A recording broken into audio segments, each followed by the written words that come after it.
Welcome everybody to our webinar during Season of Creation, all about the Turn Debt into Hope campaign and about giving you guys practical steps to take in your community in order to make a difference to that and to any other issue. I'll just do a little bit of housekeeping and then we're going to have our opening prayer, introduce everyone and get started. First, the housekeeping. First, just letting everyone know, this webinar is being recorded through Zoom. And we plan to take that, edit it slightly to cut out the start and the end, and then put it on our YouTube and share it for everyone else to see. So just be aware that we're doing that. The second thing is just to ask everyone, unless you're one of the speakers, obviously, to remain muted and with your camera off while other people are speaking, just because that both reduces the kind of bandwidth of the Zoom call for people who have poorer connectivity, but also because it will make it much easier for me to kind of MC the Zoom. Okay, so with all of that out of the way, let's start with our opening prayer. E te ariki o te aroha, God of love, show us our place in this world as channels of your love for all the creatures of this earth, for not one of them is forgotten in your sight. Enlighten those who possess power and money, that they may avoid the sin of indifference, that they may love the common good, advance the weak, and care for this world in which we live. The poor and the earth are crying out, O Lord, seize us with your power and light, help us to protect all life, to prepare for a better future, for the coming of your kingdom of justice, peace, love, and beauty. Praise be to you. Amen. Amazing. Thank you so much, everyone, for being here. The purpose of this webinar is to do two things. The very first bit, we're just going to, for those of you who maybe aren't aware or weren't at any of our previous events, to tell you about what our Turn Debt into Hope campaign is, why it matters, and why we're doing it now. But the second part, which I think is the most important, is telling you how you can directly be a part of it and how you can take actions in your parish, in your community, at the local level that will be the most effective and will advocate for change on this issue, but also that you can use those ideas and techniques from our amazing guest speakers on any social justice issue that you want to campaign on. So I'll quickly tell you who the speakers are, and then we'll get into it. First, from Caritas New Zealand, there's myself, Peter. I'm in the advocacy team. I'm hosting and saying a little bit about the campaign. I'm joined by my team member, Tony Sartorius. He works for Caritas New Zealand, but also Caritas Oceania, and he's involved in this campaign on a more international level. And then we have three amazing guest speakers.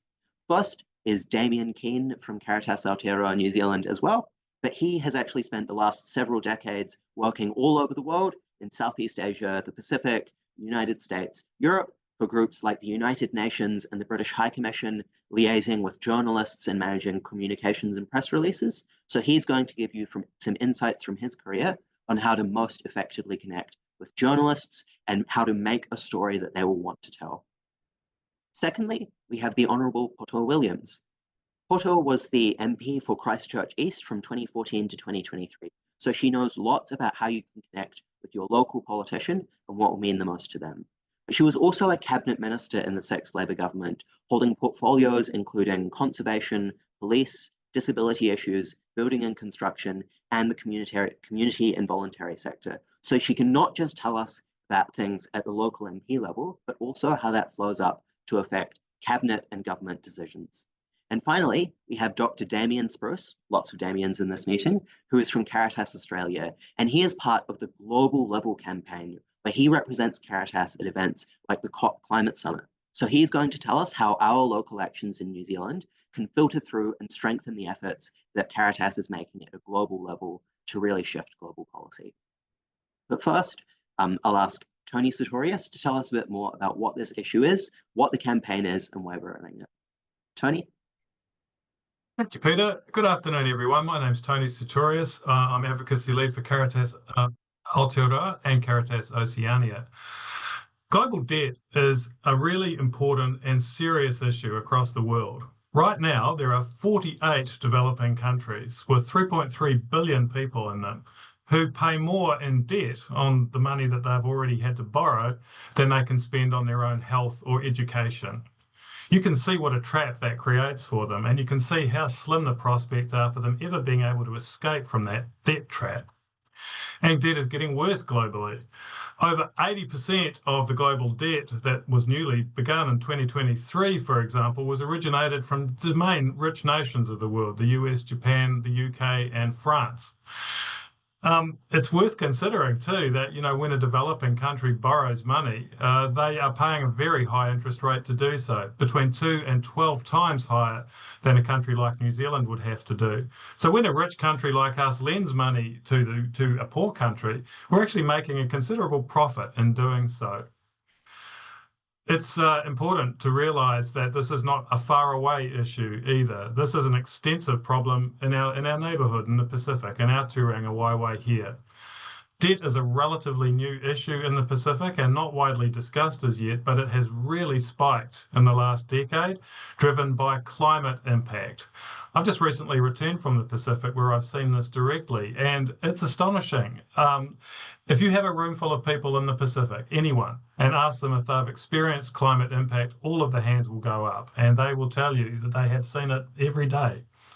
I've spoken to people who I met one woman actually in southern Viti Levu in Fiji, and we sat at the bottom of her garden, and over her shoulder, out in the lagoon, about 25 metres from the shore, you could see the tops of the gravestones of her community family graveyard, which was now completely underwater. I've spoken to traditional weavers whose flax plantations are dying because of salt inundation. I spoke to a family, in fact, a number of families in Papua New Guinea whose entire hillside had just collapsed in a landslide, destroying their homes, driven by a monsoon rain that was twice as long as usual.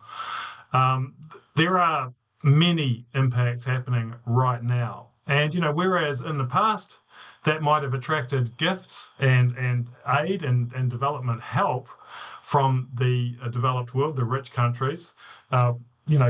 Organisations like Caritas and many others are still attempting to provide that assistance. But alongside it, unfortunately, a great deal of the assistance that's arriving is now in the forms of loans rather than grants. Consider what that means. If you have a cyclone now in the Pacific that destroys your country, the only source of finance to recover from that is likely to be a loan that you will then be expected to repay, and you'll be expected to repay a heavy, high rate of interest as well. There's no profit that comes from having a cyclone rebuilt, so your ability to repay that is very unlikely, and the debt just gets bigger and bigger. And indeed, that's what's happening right now. I mentioned before the debt distress indicator level by international standards to do with spending more on debt interest than you're able to spend on social services. And that is heavily being approached in Samoa, in Tonga, in Papua New Guinea, and in Fiji. So this is a pretty important issue for us. And I'm pleased to report that there is one piece of good news for us here in New Zealand. Our government is doing something really right, and not just the current government. This has been the case for a number of governments now, and it's not very well known, and we really want to let people know about it so that it becomes of more political value to future governments not to mess with it. This is that in this country, we are one of the few in the world, and certainly the only one in this region, whose donations to climate finance are still all in the forms of grants rather than loans. So we're not contributing to the debt cycle of our neighbours that we're wanting to help. This is a really rare and quite important example. Not only is it a good thing for those specific neighbours because we're not contributing to their debt cycle, but it's also a good example, we think, on the world stage that it's still possible to do this. You're probably aware that once a year, the UN COP announces a big number, which is the amount that the world has decided to contribute, the rich world has decided to contribute to developing nations for their climate mitigations. What you may not realise is that nowadays 2/3 of that number is actually just the loans that they're planning on providing rather than grants. So we really want to put a cudgel in the hands of our allies on the international development scene to be able to explain that it is still possible for countries to provide this support in the form of grants rather than loans. Our Australian colleagues have described this as the New Zealand model and have spoken to their own government about it. And we want to take that further and take it to COP as well. So that's the background that perhaps is useful to you in thinking about how you can contribute to this in New Zealand. How can we make our own government value the fact that this is our tradition and this is our global contribution a bit more than they already do? Peter, thank you. Thank you so much, Tony. Now I'm going to tell you a little bit about specifically what we are doing in New Zealand and what Caritas is doing all over the world. And then we'll get into our guest speakers explaining specifically how to do that in the most effective way. So to start, as you might or might not know, in recognition of the Jubilee year at the start of this year, the late Pope Francis called on the Catholic world to forgive debts, but particularly unjust sovereign debts like the ones Tony was just talking about. And that kicked off a global campaign by Caritas all over the world. More than 165,000 people have signed a global petition. Pope Leo has continued support for this campaign. So we know that worldwide, this is something that Caritas are taking action on. But of course, that looks a little bit different in each region and in each country. And Tony's just explained why for New Zealand, it's that New Zealand model of giving grants instead of loans as our climate finance that's the most important. We want to protect and support that within our country. We'd love to see more money put into it because of the good that it does. And we want to be able to promote it so that other countries follow our lead and do more of that. So what we want, and what we have seen, is communities across New Zealand taking direct local action in support of that. And that is what the rest of this webinar is all about. We've come up with a variety of different ideas for things you can do to contribute to these. I think the most core and probably the starting point for any of it is to host a local event, to find other people that will also care, that will also be interested, and bring them together so that they know about it and so that they can do something. That might be hosting a mass or liturgy at your local parish. It might be hosting a letter writing campaign or just a petition signature drive, or even just bringing together your prayer group to hear about this issue that very few people know about. And then once you've got that and you've got a core group of local people who know about that and know that this is an issue that we can and should take action on in New Zealand, we've thought of other ways that you can build that momentum, build that public and political pressure. And that's by talking maybe to a local journalist, talking to your local politician, and using those avenues to make a difference. And our guest speakers are about to tell you how to do that. I just say here, if you have any other ideas, if you think there's an awesome thing you could do in your community or that other communities could try, please tell us so that we can spread that news to all of our other supporters and we can get that action moving across the water. But now we're going to go into our guest speakers explaining how you can do that the most effectively. And first, I'd like to welcome Damian Kean, my colleague at Caritas New Zealand, and he is going to explain from his extensive experience working with media how you can make the most out of a story for local journalism. Damian? Hi, good afternoon, everyone. As Peter said, my name is Damian Kean. I'm the Marketing and Communications Advisor for Caritas. Much of what I'm about to say applies to talking to sort of any kind of media, gallery media or national media, but I've been asked specifically to talk about reaching out to local media and community journalists. So I'll just quickly go over the sort of media landscape in New Zealand, because when you're planning advocacy, it's a good idea to start by knowing what media exists in your particular area. And there are fewer community newspapers around than there used to be in the past, of course. But local radio does still remain pretty strong, and there are still some pretty strong and rich social media networks that are active, I'd say, in pretty much every community across New Zealand. Most major papers are owned by two companies in New Zealand, as you probably know, Stuff, which controls many of the regional dailies, and numerous community titles, and NZME, which owns the Herald and lots of other community newspapers, but mostly centered around Auckland. So local papers rely on community content, and they're often willing to run short press releases, events, notices, and photos that national or regional dailies are not necessarily going to run. But it is worth remembering that those, because it's all owned by a small number of companies, if you do have a good local story, there's a reasonable chance that it'll end up in a national or a regional paper. Local radio stations are often a good option as well. They often offer community notice boards at no cost, which can, if you have an event or something coming up, that can often lead to interviews or fuller coverage if the issue is timely. And we have the option, of course, as well, of going to Catholic and Christian media, including Christian radio and television, but I won't go into that in too much detail here. But that is all just to know that that's another extra option. I think it's really important when you're talking about reaching out to journalists.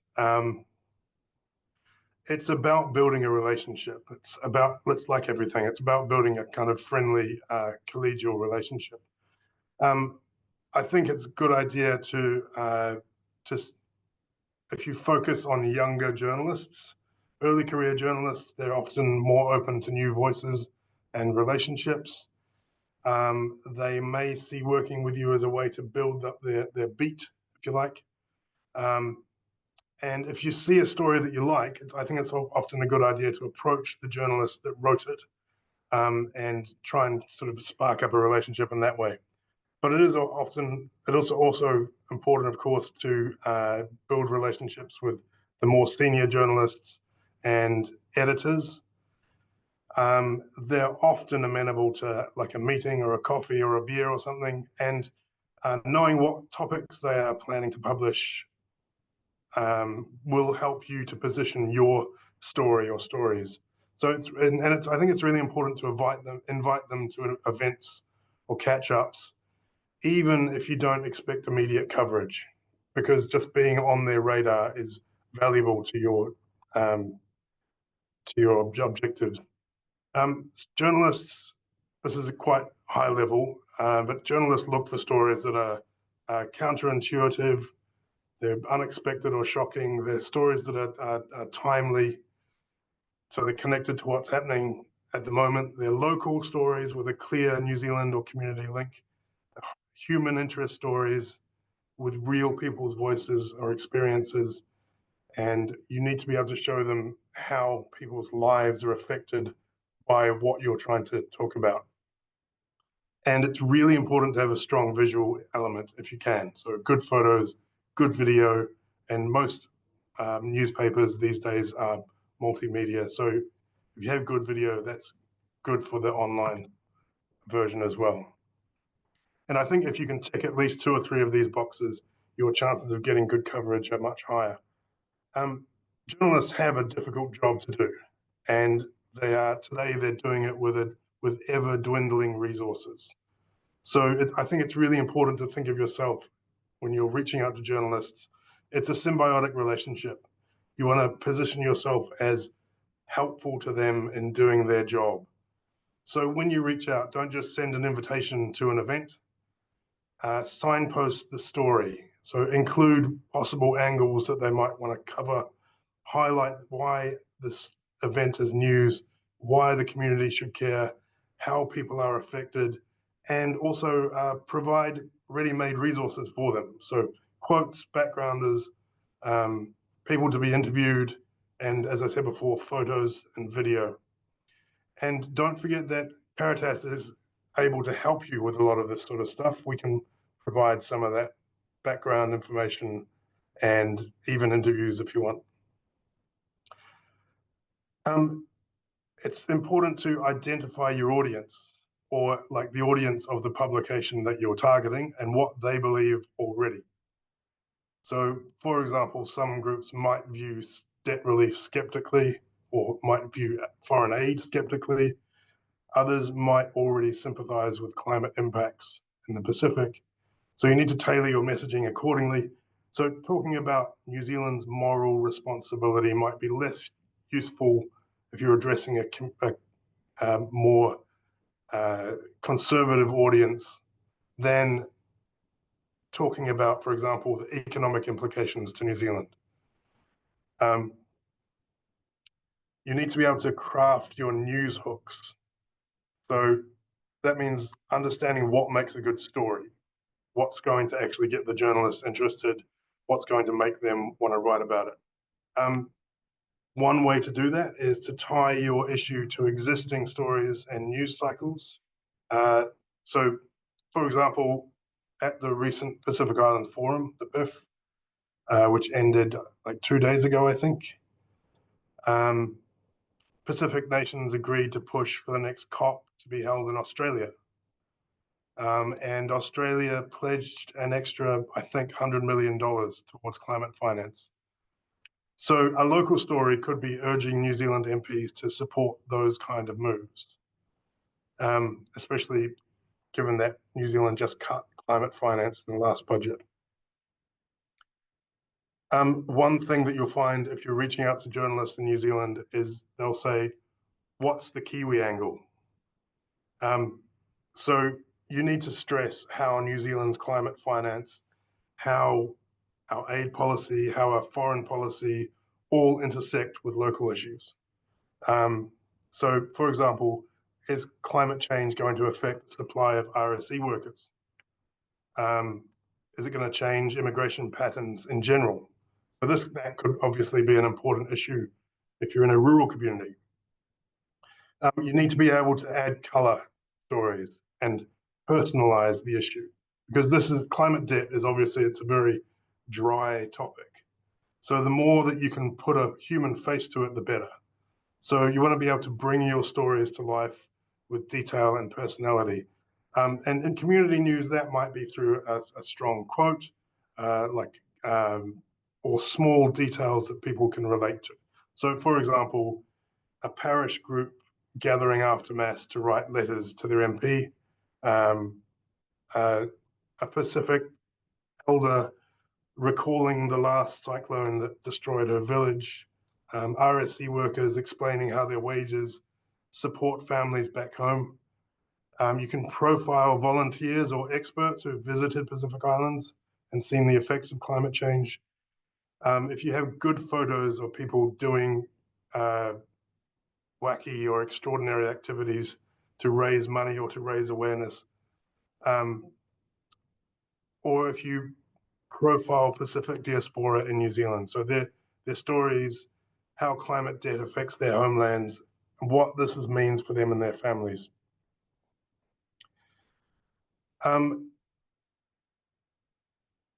Holding events, obviously, is another way to draw media interest. So protests, especially in small communities, will usually draw good media. Having talks by experts or community fundraising events can also be a good draw. And especially if those fundraising events are fun and they have a nice human interest angle.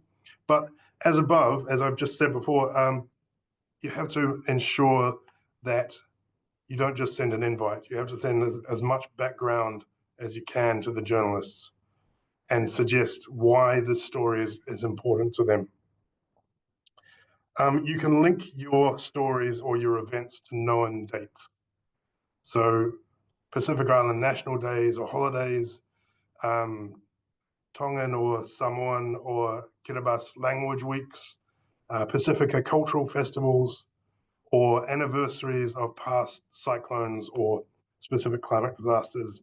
These all kind of make good little news hooks for events. And I think I'll stop there. I think I've gone over time.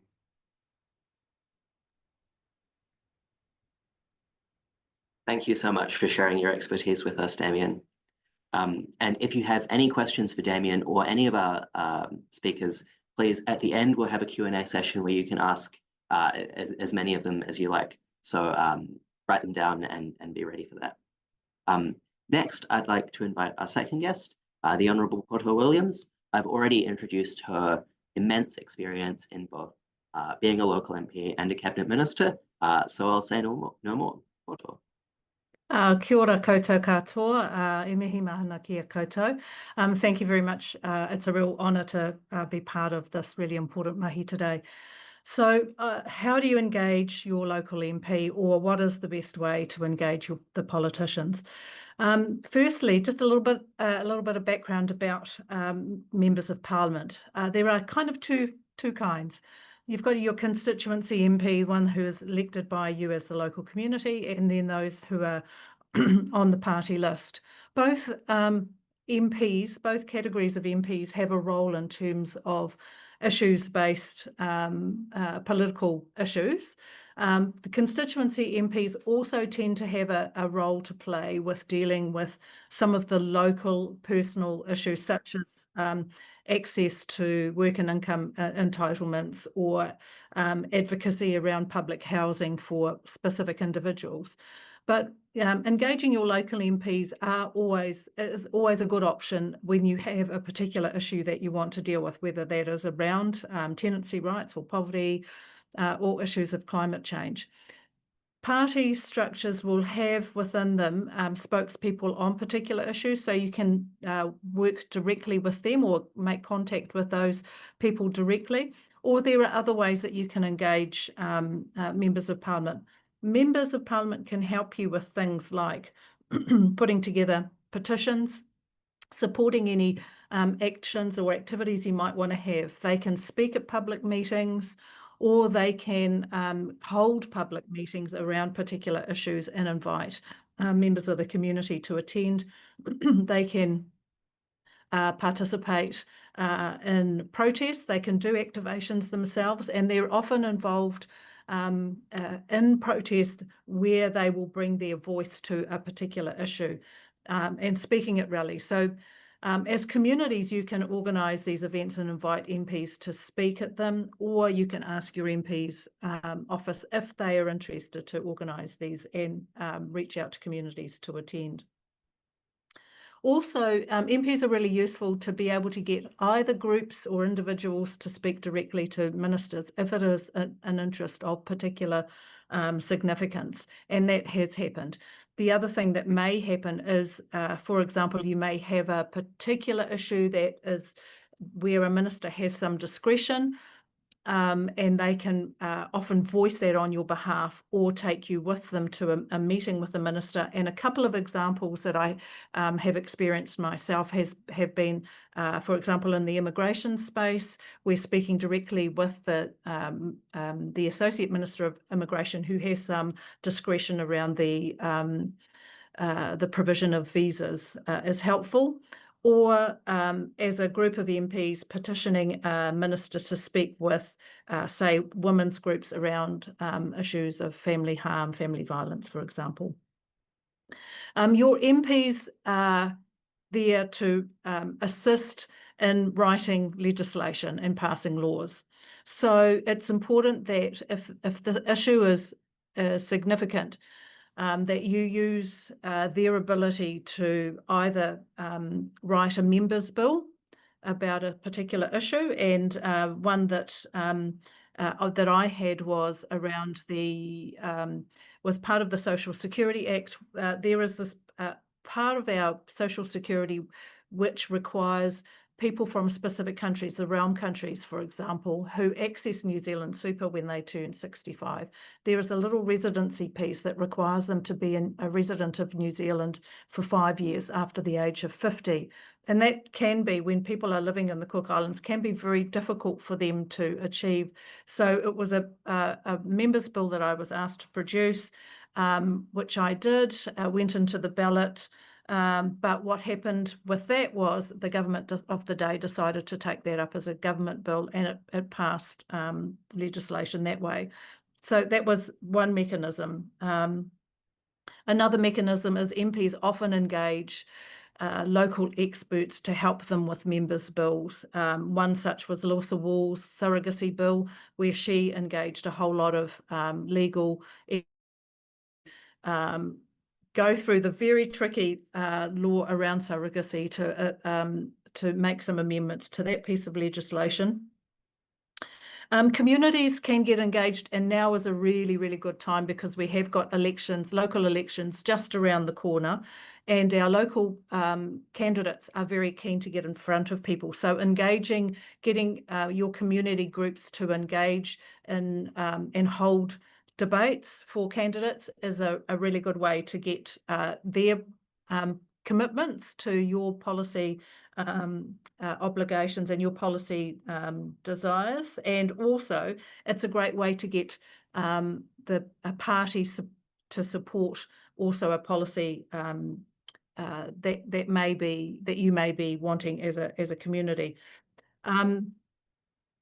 As a community group too, there is some power in engaging someone, an MP who is particularly active around a particular issue. And one I would like to share with you was Sue Moroney, who was working with a local parenting group. And the result of the work was the legislation that extended paid parental leave. These things don't happen overnight. They do tend to take time. They can take years. But if you're persistent and supportive and a critical friend to that MP, helping the MP test theory and test policy with you about how it might be implemented in legislation, it's often a very useful mechanism. Another way to do it is something that I was heavily involved with was around a group of providers, family and consumers of support and services from the disability sector who wanted us to introduce accessibility legislation. So this group formed an alliance called the Access Alliance. They petitioned every party before the 2017 election and got commitments from every party about accessibility legislation, that this legislation would be put on the agenda and would be worked on proactively by the parties that signed up to it if they became government or were part of a government coalition. Every party bar one signed up to that Access Alliance. What formed within Parliament was a parliamentary grouping of champions for access legislation, cross-party, co-chaired by parties from the left and the right. And what the result of that was in our term of government, the legislation actually went to the House and passed. So there are ways that can be very successful. But the last thing I want to say is sometimes it's the organic things that happen. And with regards to foreign policy, a few MPs were with Winston Peters when he was in coalition with the Labour government, and we were on a foreign affairs mission to the Pacific. I think we were either in Vanuatu or Kiribati at the time, having recently visited a women's group, and issues around family harm came up. And Kamau Sepuloni petitioned directly to Winston Peters to carve off some of the overseas development aid funding to work on this specific issue for this group in Vanuatu.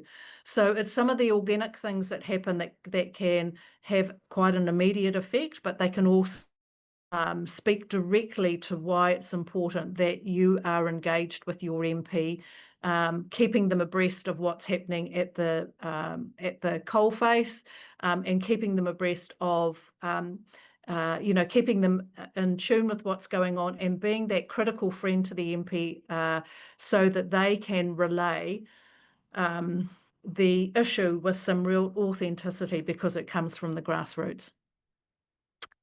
Ka pai.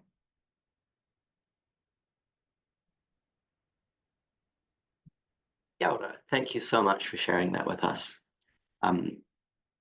Finally, I'd like to invite our third guest speaker, Dr. Damian Spruce from Caritas Australia, to share with us his experience from the international stage and how that advocacy we might do to New Zealand in media, in politicians, and changes in New Zealand might filter through to support his work internationally.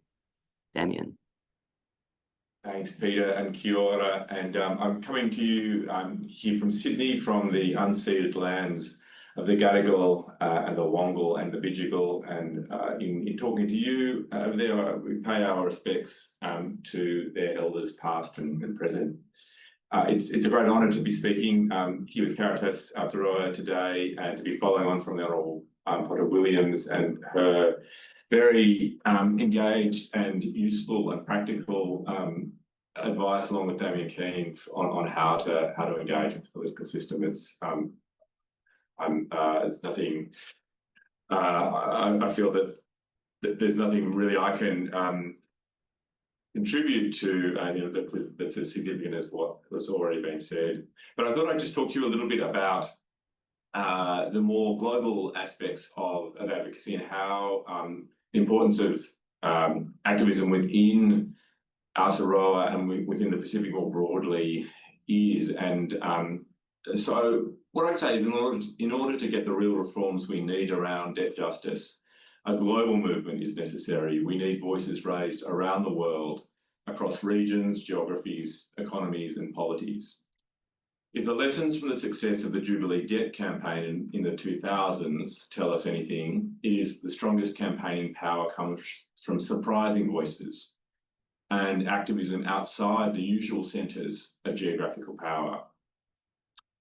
Just as we saw some of the most effective alliances forged between people like Desmond Tutu and Bono, from South Africa to Ireland and from pop music to religion.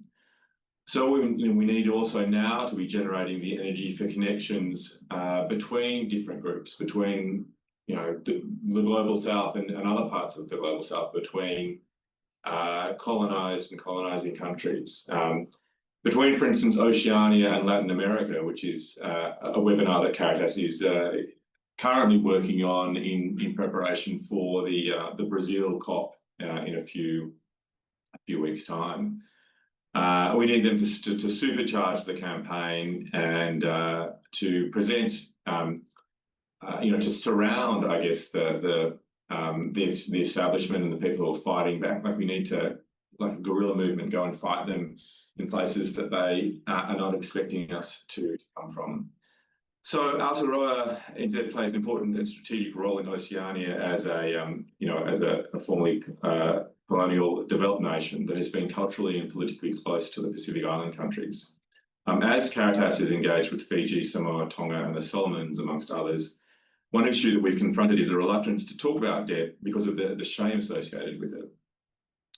By having a strong voice and position on the issue, Aotearoa can help assist the situation where Pacific Island countries have cultural barriers in the way of debt advocacy, either through New Zealand raising these issues itself in the region and internationally when other Pacific countries cannot, or acting as a model of talking openly about the issue that encourages the breaking of that taboo in the Pacific. And I think we've seen some of that as some of the campaign launches are being planned. Aotearoa NZ also plays a modelling role in its relationship with Australia, which aspires to be closer and more engaged with the Pacific and to take the issues of Oceania seriously. Australia often looks to New Zealand and its relationship with the Pacific as an example. If New Zealand gets the debt issue on the agenda in the region and pulls in Australia and the Pacific Island countries, it means we can get a stronger regional bloc on the issue, which then has more power to push it at an international level and form regional alliances with other areas. And we know the power of the Pacific in this sort of advocacy. We know that the fact that we do have a 1.5 degree goal agreed on through the Conference of the Parties through the COP process is because of the Pacific region and its advocacy acting in blocks with others. So just in summing up, I'd say in the lead up to COP30 and then to COP31, which hopefully will be in the Pacific, where debt and environment and climate issues will be conjoined and will be discussed. It's more important than ever for this work that you are doing in Aotearoa to be done and to generate a strong voice in the region on these issues that can then be taken to the global level.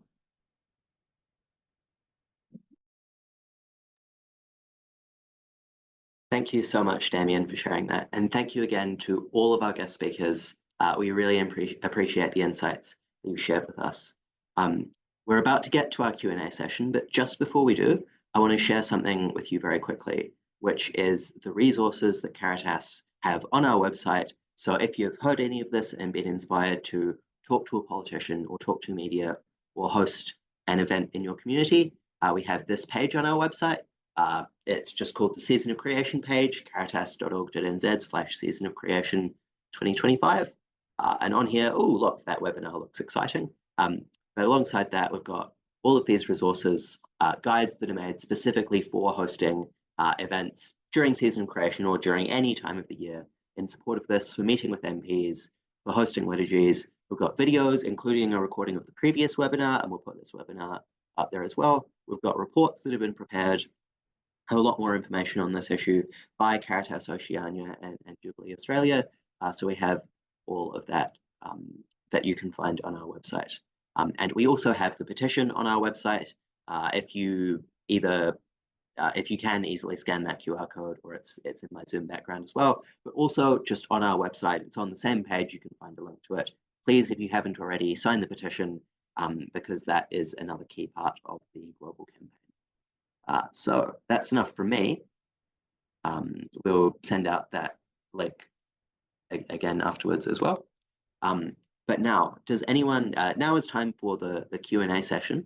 So now I'd invite you, if you want to ask the first question, to unmute yourself and ask if you have any questions. And if someone is talking, you have a question, can you do the raise hand function on Zoom so that we can cycle through questions in a fair way where we're not talking over each other?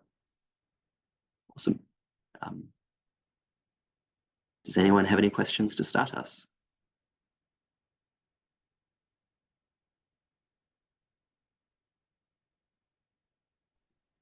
I had one, if that's okay. I can't see anyone else. Awesome. My question was for Damian. I was interested when you were talking about there being kind of a taboo about talking about debt.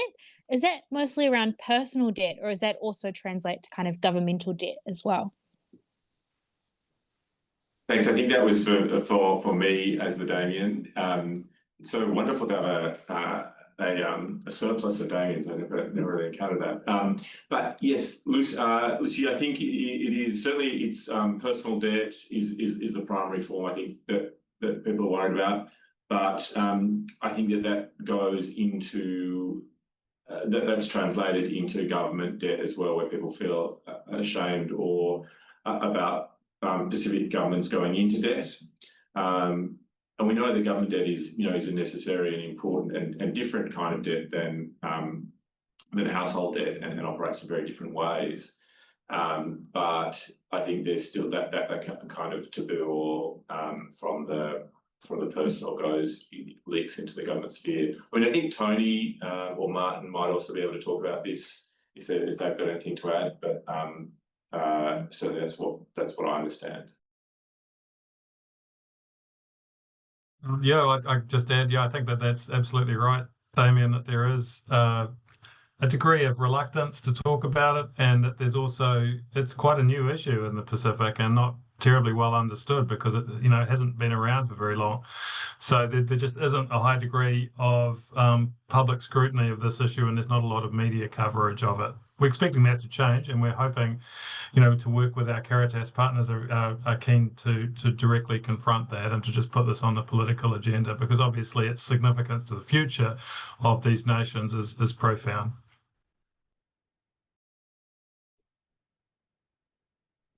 Can I ask a question or ask for comments from the panel? I had a bit of a look around about the climate debt, and some of the suggestions was that countries like Tuvalu and Caritas would probably be underwater or start to go underwater by mid-century, and that would be there'll be a lot of relocation. In that case, I think it's about 200,000 people. And the other suggestion is that the island Pacific nations don't really have the financial resources, and I was interested to see that, that they were ashamed of or not wanting to speak about the debt. It's not so much that they can't afford to build adaptive measures to stop the effects of climate change, and therefore the effects would be greater because the Pacific sea rise is greater than elsewhere, so that we're really looking at relocation of populations by, and that's a serious consideration in about 25 years' time. Have you got any comments on that? Because the debt is too much and therefore they'll have to relocate. I'm happy to kick that off if you like. There has been many political parties will have had numerous discussions around the possibility of the refugee nature of people escaping their islands, going under the sea level rise issue. And I certainly know our party has had those discussions. I think what is imperative is to understand the cultural implications of transplanting people off island into another community. What the implications for that culture and for that people are. I think it would be in our best interest to mitigate or minimise the harm of sea level rise in the first instance, to keep people and their cultures and their communities thriving in place, but also understanding that there will be some inevitability with some places. There are, and you've mentioned Kiribati and Tuvalu and Tokelau and others where the imminent threat is far greater than with some others. And I know that there are some communities who have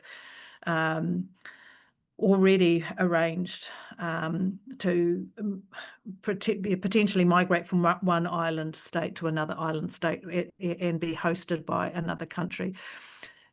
There is another implication to this too, because what happens when your island sinks below the waves? Do you still, as a community, have the ability to claim what is what may be perhaps the coordinates on a map for where your island was, because there's no doubt that some of the bigger players in the global community will be using this as a opportunity to potentially want to scoop up those areas where sea level rise has caused this devastation and look to potentially mine the resource that might sit there. So there are implications that go beyond just the island itself.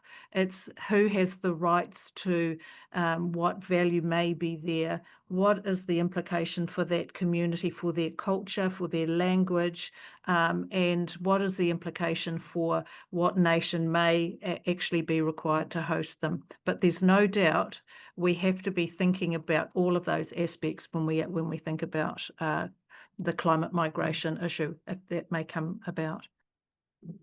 I'll just add to that, Poto, my own observation in the Pacific is that it would be, even though obviously these implications are very serious and we're sort of talking about mid-century kind of time for those, actually the issue is even more urgent than that, because there are a range of issues that aren't quite so obvious that are creating climate impact in individual communities and putting them under multi-dimensional pressure.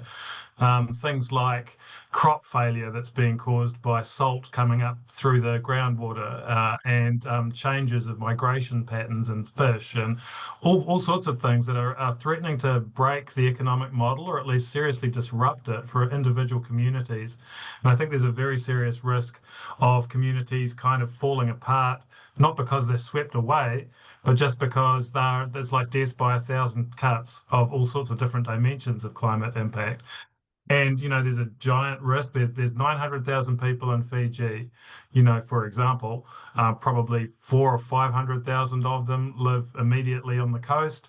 You can imagine what it means to our region to have a significant portion of that number displaced and not having an economic model to support them anymore. So the implications are really huge and they're not far away. Thank you. Just one final comment on what Poto and Tony have been saying.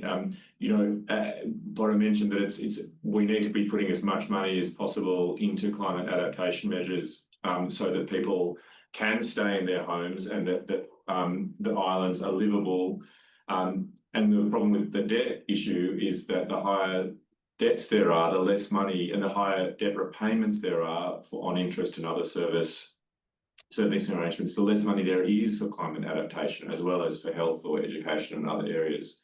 So debt issues are linked to climate change in that way as well. We need to be getting loan-based, non-debt-based climate funding in there so that people can build seawalls, they can put in mangroves, they can put in all the sort of disaster measures like water tanks and other things that they need to be able to survive in their ancestral homes and not have to move. But we also will have to, we'll also have to have plans to accommodate people when they do need to move. I'll just add one final thing, really sorry, which is that often that translocation will happen within the Pacific. So say there was an agreement between the governments of Kiribati and Fiji that the Kiribati people move to Fiji, and if the Fijian government can't spend on health and education because of its debt, and the Kiribati government doesn't have a nest egg put aside because it's been eroded by debt, then I think that relocation looks a lot worse. It doesn't look likely to have the support needed to bring new people there, to support them when they're there. And so I think that that's another way in which the debt could actually make the relocation a lot more harmful if it's not addressed now, because often it's between countries. Sorry, Kathleen. You're muted, sorry. Two comments. The week before last, I took 2 small groups, and there was a very strong call that this program just not stay with the season of creation 2025. That it's kept on going. They felt it. I'm supposed to have written to Caritas on behalf of the 2 groups. I haven't done it yet. So can it continue? And then my second point, I spent 3 months at the Laudato Si Institute in Oxford earlier this year. And I'm just wondering, how much is Caritas International taking up the Pacific? Because my experience in Oxford earlier this year was anytime they talked about the global south, they talked about Africa, South America, and Asia, and never mentioned the Pacific, which is the most at risk. So does Caritas, has that got some way to help make this issue aware in the global north?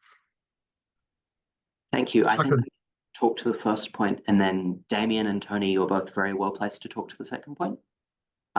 Just on the first point, as far as season of creation, we picked that as a time that we would really, really focus and emphasize on it, because we thought that, especially if we can get everyone, say, talking to their local MP at the same time, that's what will create a big groundswell. But it definitely doesn't mean that it should be only restricted to season of creation. We'd love, we'll probably change the title of the page, but we'll keep all of those resources up there. We'll keep all of that going, and we would love, especially after season of creation, is when COP30 will happen, which is maybe when the most media attention and political attention will be on climate issues. So we want to take this time as the most pivotal, when we can kind of get talking points to our ministers before COP, when we can get things on the agenda of journalists before they travel to COP, but we want to keep this going in the long term as well. And Damian and Tony. Well, can I just say, Kathleen, probably the organisation that's most at the centre of that drive that is needed, and you've correctly identified, is Caritas Oceania, which is the federation of the various Caritas organisations of the South Pacific, including New Zealand and Australia.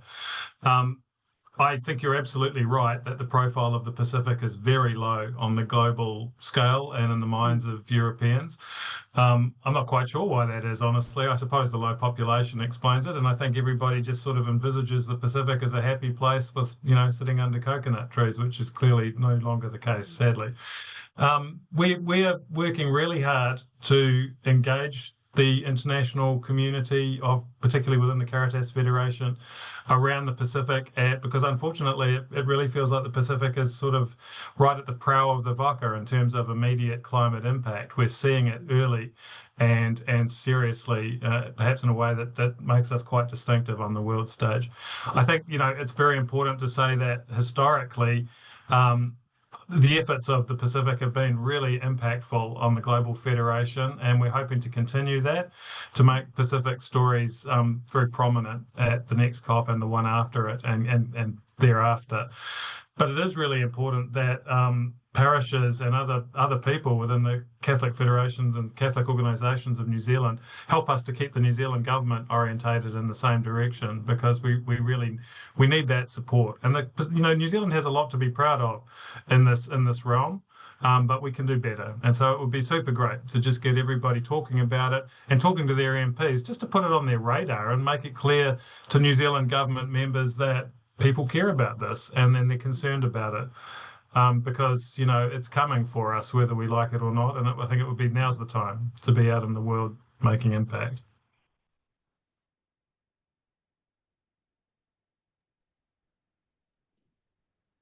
Yeah, I think, you're absolutely right. And obviously, Africa looms quite large for Europe and for Caritas Internationalis, but we do have a lot of good people in there who are keen for the Pacific to be front and centre of climate campaigns. And Caritas Oceania has done 3 big reports over the last few years, which have then been used and been received by the wider confederation and promoted at COP and used to lead a lot of the advocacy. So I think we're on the way. But yeah, thanks for that recognition, Kathleen. You're absolutely right. Fantastic. Thanks so much. Now we'll go to a question from Christina in Zoom. Then I'll ask a question that has been asked over the chat, and then I think we'll be out of time. Kia ora tātou. I'm Christina from Hamilton. I'm also very involved in ACCCR, the Australasian Coalition for Catholic Church Reform. And I was really interested in picking up on a comment that Damian had made, Tony, I think too, of cooperation between Australia and New Zealand, and how often agencies and organisations within Australia look to seeing what's happening in New Zealand, as we do vice ourselves.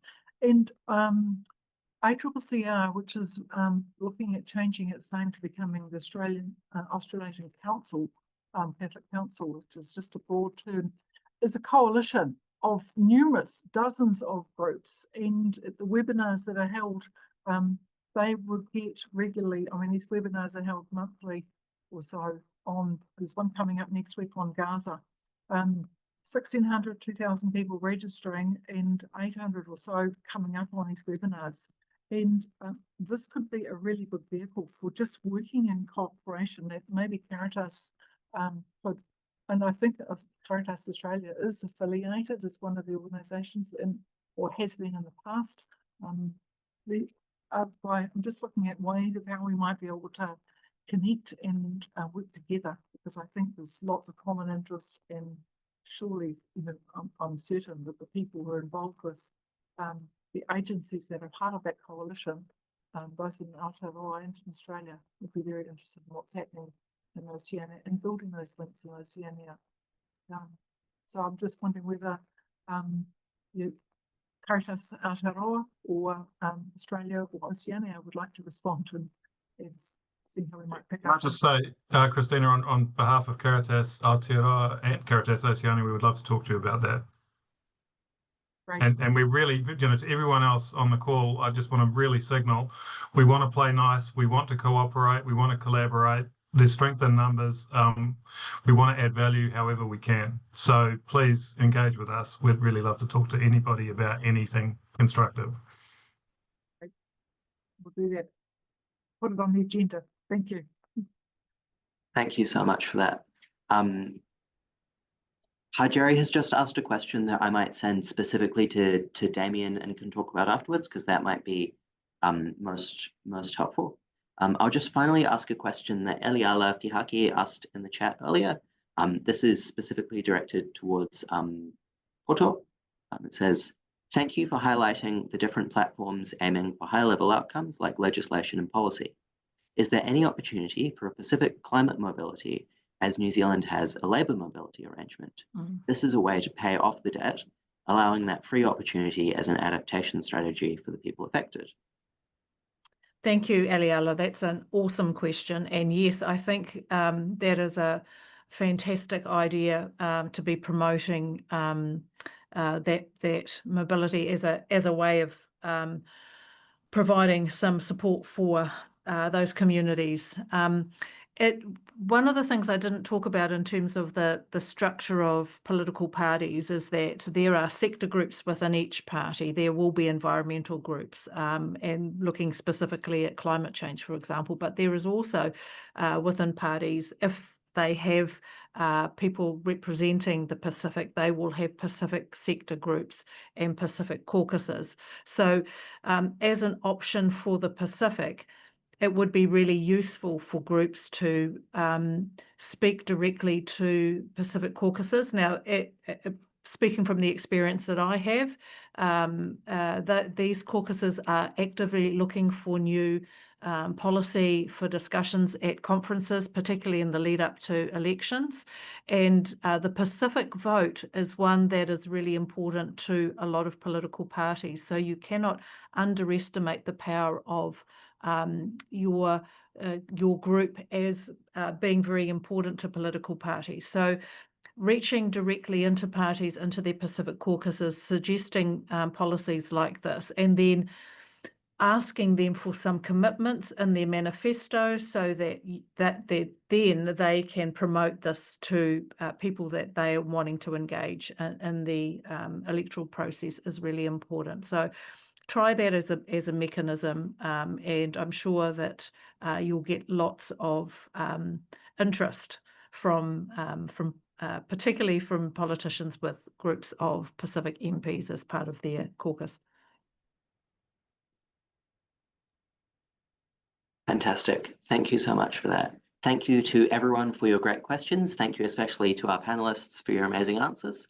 And thank you to everyone who's come today for being a part of this. If you have any more questions or if you're thinking about anything in the future, or if you just want to reach out and you have any ideas or anything to share, please get in touch with us. You can email us at caritas@caritas.org.nz, quite easy to remember, or get in touch through our website. But unfortunately, that's all we have time for today. So thank you very much, everyone, for coming. We'll send out this recording online in the future as well. And we'll see, I look forward to seeing in the local news and in the national decisions, all of the amazing mahi that hopefully flows forward from this webinar. Thank you very much, everyone. Tēnā koutou katoa.